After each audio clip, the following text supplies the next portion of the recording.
అసలు శివతత్వానికి ఉన్న గొప్పతనం ఏమిటో తెలుసా? భక్తుణ్ణి నెత్తి మీద పైన పెడతాడు, తాను కింద కూర్చుంటాడు. ఆ మహానుభావుడు తిన్నడు. ఆయన భక్తిని తక్కువ చేసి మాట్లాడడానికి వీల్లేదు. అంత గొప్ప భక్తి తత్పరు. ఆయన యొక్క భక్తికి పొంగిపోయాడంతే శివుడు.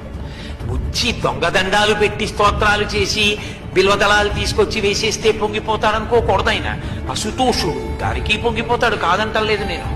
కానీ మనసున్న చోట ఆయన పరవశించిపోతాడు, నెత్తి మీద పెట్టుకుంటాడు. ఆయన ఎంగిలి నీళ్లు నోట్లో పట్టుకొచ్చి లింగం మీద ఉమిశాడు, అభిషేకంగా తీసుకున్నాడు. అంటే మనం చేయకూడదు, తిన్నడికి తెలియదు కాబట్టి చేశాడు, దాన్ని భక్తితో స్వీకరించాడు. కాలి చెప్పుతో శివలింగాన్ని తుడిచాడు, కూర్చగా అంగీకరించాడు. ఎంగిలి మాంసం ముక్క పెట్టాడు, నవ్యోపహారాయతి, పచ్చి ఆహారం పెట్టామని తినేశాడు. ఇంత పరవశ